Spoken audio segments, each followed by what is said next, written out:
It's spoiler season for A Lawless Time, and today we're here to take part in it. We have 3 exclusive reveals to show you from our friends over at FFG, and in addition to that, we're going to dive into the new leader Chewbacca that was just revealed today. We're going to build a deck with Chewbacca and our revealed cards, and we're going to have a good time doing it. I'm Jordan from the Colorado Cantina Crew, joined by Kyle and Sharkey with our 3 exclusives on the screen, a little obscured.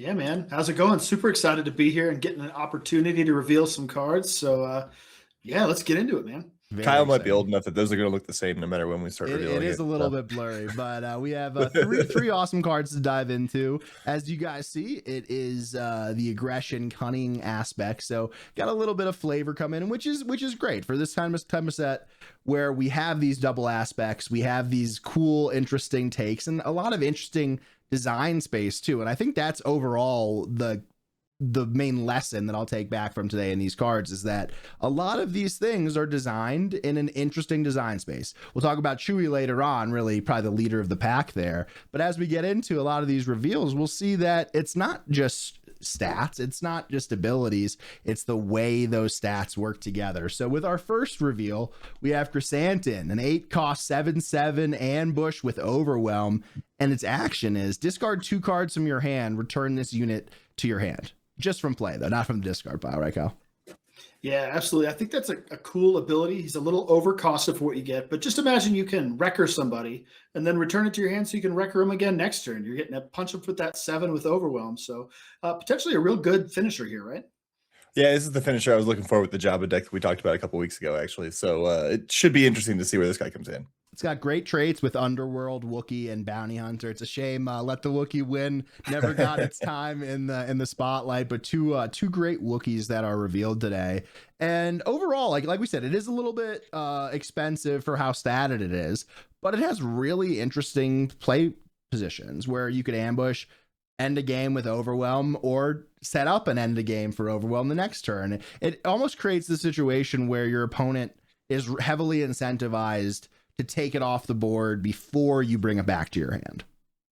Yeah, and not just as a finisher, in constructed play. He could be interesting from a limited play perspective as a finisher there as well, but as kind of multiple removal, right? You can come down, take care of a threat, bounce him back to your hand, come down, take care of another threat. Maybe he busts through a Sentinel one turn and then does overwhelm the next turn. So I think he's valuable in both modes of play. Yeah. Yep. And one thing to keep in mind here is that a lot of the new leaders that we're seeing don't have a lot of HP, right? We've talked about in the past how the new Finn unit that ambushes for 6 is really well positioned to take out a lot of these 5 deployer leaders. Obviously, Krrsantan 8 costs a little bit later in the game, but there's not many units that are being revealed, especially in the limited environment, that will not die to a Krrsantan ambush. Yep, yeah. Agreed. I think he's going to come down and he's going to be a pain by the time. So if the game goes this long, he's definitely something you have to keep in mind that will probably show up multiple times. Yeah.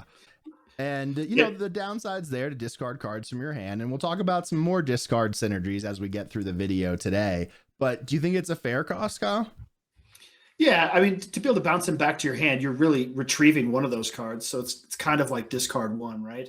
And there are a lot of different ways being printed in this set to take advantage of having cards in your discard pile. So you could try to turn it to your advantage. Yeah, could be good. I mean, I haven't tested this like no one has because it's just being revealed exclusively on the Colorado Cantina Crew YouTube channel. But maybe this exists in a Padme build where discarding gets you a ping as well. We'll dive into that in the coming weeks and we'll find out. Another card that really leans heavily on that discard mechanic is our next reveal here, and that's Everyday More Lies. Our friend Saw Gerrera hanging out here. Each player discards a card from their hand, 1-cost event. Little bit less impressive than the Krrsantan stat line and ability, but overall, discard is a part of this game, and we've lost a lot of those really heavy discard tools over the past 6 months, whether it was through the ban of force throw or pillage rotating or whatever it might be, right, Kyle? Yeah, for me, this card, I think the best thing I'm going to say about it is I like how thematic it is. Yeah. You can see Saw Gerrera saying this line, right? And after he does, he's going to do something that's not good for you, but also not good for himself, right? As he continues to descend into madness and his eventual demise. So thematically, I love this card. Yep, I agree with that too. Also, every time I look at the title, I hear it in his voice. So you've got that I feel like there's gonna be somewhere where this card is useful, but it's kind of niche. Yeah. I don't know exactly what that niche is yet, but there's gonna be places where it's useful, but not quite as exciting as Krrsantan. Sure. It's fairly priced at 1, right? It's not like we're paying 2 or 3 for this sort of effect. And I think if you're going to play a deck that maybe has some graveyard interaction, has some sort of perk of discarding, it helps in different forms and functions. Go back to the Hantu 35 Colossus that came onto the competitive scene a little bit in the Secrets of Power meta, as opposed to trying to get back card advantage. Paul Ever was trying to get some cards out of your opponent's hand, right? So who knows what could happen as we get into it. But yeah, definitely a little less impressive than Krrsantan for sure. The next card we'll talk about, to me, is the most interesting card we have out of the bunch. And for me, it comes from a place of just being in an interesting design space that you could experiment with. And that's the Broken Horn, a double aspect, cunning aggression, 5/4 ship for 5. When played, if you have fewer cards in hand than an opponent, draw a card. If you control fewer resources than an opponent, resource the top card of your deck. So obviously you guys saw Chewy get revealed on FFG socials earlier today. We'll put him on screen next, but really, really well synergized combo here between the two. Yeah, Broken Horn, out of the 3 cards we have, we were kind of giving internal ratings, trying to determine the power level. I think this is the best of the 3. This card is potentially very good, especially with, as we're talking about with Chewbacca, being able to kind of gain back your resources. The other thing I really like about this card, and we talked about it on the pod earlier in the week, is that this game has gotten me to dive into the lore of Star Wars more. This is Cicatro's ship. I met Cicatro in Rebels, right? He's a cool character. I didn't know what his ship looked like, but now I do. So that's cool. You've learned something. It's a miracle. I also like how Cicatro's ability is kind of about him getting value, because he's going to go out there and get his value, whether it's from his unit ability being able to refill that hand, or have someone pay a resource to stop you from doing that. Or in this situation, if you have fewer cards, you're drawing. If you have fewer resources, you're resourcing, and maybe you have both. Yeah, 5/4 for 5 is also a pretty strong stat line for this. And it's being red-yellow means I automatically like it. Like, it's kind of my color pairing. Yeah. So this is very, very Sharkey coded reveal here. But the drawing back, I think the drawing cards back up will be more common than the fewer resources. But as we'll see with Chewy here, I think there will be some decks that enjoy the fact that you can just resource afterwards. Yeah. And I think that's part of the flexibility here, which I'm just kind of really drawn to, right? We have a situation where we could talk about how Chewy interacts with this, right? With the Chewbacca leader. It's, probably the most interesting deploy cost that we've seen so far. It's epic action, pay 4, deploy this leader. Right, and he comes out as a 5/6 on 4. On attack, you may defeat a friendly resource. If you do, deal 2 damage to a unit and create a token. On the leader side, it's a pay 1, defeat a friendly resource, deal 2 damage to a unit, and create a credit token. So let's not be, don't bury the lead. Defeating a resource is tough, right? Like, that's a tough pill to swallow, and you definitely have to build with synergy around it. But seeing just the broken hand as one of the options here is pretty interesting, right, Kyle? Yeah, absolutely. I mean, it's going to give you a good catch-up mechanic. But even if you're not defeating your own resources, you're going to see play patterns where people just suspiciously don't resource into 6, and you're like, okay, I see what's going on here, right? But yeah, I think it's going to be a lot of fun. I think they've really taken a lot of steps, FFG anyway, to be a little more creative with some of the leaders we saw in this set. We're getting a little less generic, getting a little more wild with how some of this stuff works. I had to read this one twice. I was like, wait a minute, epic action cost me 4. And then it didn't even hit me at first. I'm like, wait a minute, he comes out on 4 for that stat line. So you got excited, right? Absolutely. Yeah, I'm super excited about this one too. Plus, Chewbacca just hitting as a 5/6 on 4 is a pretty dang big hit, possibly. So yeah, and the showcase is going to be awesome. It's a really interesting take on coming out on 4. You obviously don't have to deploy on 4 if you don't want to. Who knows what that will be? You could also pay with credits to do this, which is just such an interesting spot. I know I'm going to be with my Premier Games tokens, credits being just like smacking them on the table, jumping all over the place. But it's really exciting to see that kind of space experimented with. So with these 3 cards plus the leader that we got revealed, we decided, hey, let's put together a deck. Let's see if we could get at least Krrsantan and the Broken Horn in, as well as Chewbacca. Maybe not everyday more lies. You have to let us know in the comments if you have any ideas there. But here is the deck that we've been working on. Kyle and Sharkey really have been maining this project as I was getting ready for some of the other stuff. But here's the list here. We'll have the link in the description as well if you guys want to check it out. Really fun aggro list. Yeah, so the idea behind this deck is that it's supposed to go fast, and in a lot of cases, take advantage of the ping damage that Chewbacca himself will be doing throughout the game.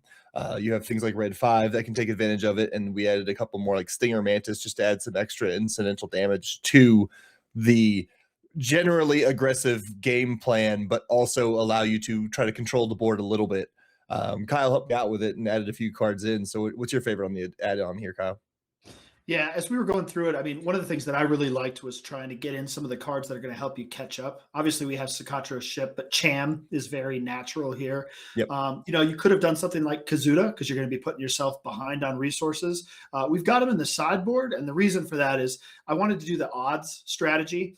I like the idea of the golden dice generating tokens to help kind of make up for the fact that we're, giving up some resources here. We had a lot of good odds synergy anyway for, say, Boshek. Of course, we had to get Socatro in there. We've got his ship, so that, it's no brainer. Right? Yeah. But, I think this is kind of like an odds Han type strategy, which I think is fun considering that, it is Chewbacca. It's his buddy. We had to get a Han in there, of course, right? So overall, a very aggressive strategy, aggressive deck. We've got some cool things like the new Rose that can come out ready and try to help you finish the game. So yeah, I'm excited to at least just put this in paper and give it a go. Yeah, another call out I wanted to make real quick is the One Way Out is really, really good on Chewbacca later, because when he's out there, he's a 6 power overwhelm that can theoretically clear another unit off the board, so that maybe next turn you play the Corellian Hounds, or if you've stacked up enough credits, you can do it immediately and they're just come in another 5 damage. So there's just a quick call out I want to make on that one. Well, the 2 things that I kind of want to hit on are like the addition of Corellian Hounds and Rose to this cunning aggression pool at large, right? And you have a lot of ways to just present damage now, whether it's with Overwhelm, with Krrsantan, the imminent threat that Lightmaker presents in space, being able to swing for 7. These are things that like require immediate answers, and the more that you can really, really pick up the pace of this game with the Hounds or Rose or, Chewie coming out in a time in most games where people aren't equipped to deal with a 5-6 leader, on Resource 4, that's a whole new challenge that people are going to have to deal with. And it might get to the point as well, who knows if it's in this deck or otherwise, where not only is Chewie coming out on 4, but they have a couple more resources to spend with credits and stuff like that. So I think this deck in the early phases is going to do a relatively okay job at asking the questions that automatically demand an answer. Yeah. Can you deal with my early 1-drop swarm into an overstated early leader and then being potentially finished off by Krrsantan, Rose, Towns, these sorts of things, just coming to try to close the door early. We're not going to be going super late with this game, right? So we're hoping to win before things get out of hand. But, as is the life of an aggro player sometimes. Yeah. And it's always good to play an aggro deck with a big old Wookiee like Chewbacca with some out of reasonable lore backup with Krrsantan coming in a little bit later. I don't think they get along very well, right? So good stuff overall. Really want to thank our friends over at FFG for including us, giving us these great cards to talk about as we get you ready for A Lawless Time. Each week here on the channel, we've been doing that. We've been getting you ready for Lawless Time, building decks, going over the spoilers, getting you ready to analyze the meta for A Lawless Time. So until next time, guys, go out there, build some decks. Good luck with Chewie, Krrsantan, and the rest of the crew. And for Kyle and Sharkey, I'm Jordan. Stay tuned, stick with us, and we'll see you next time. Bye.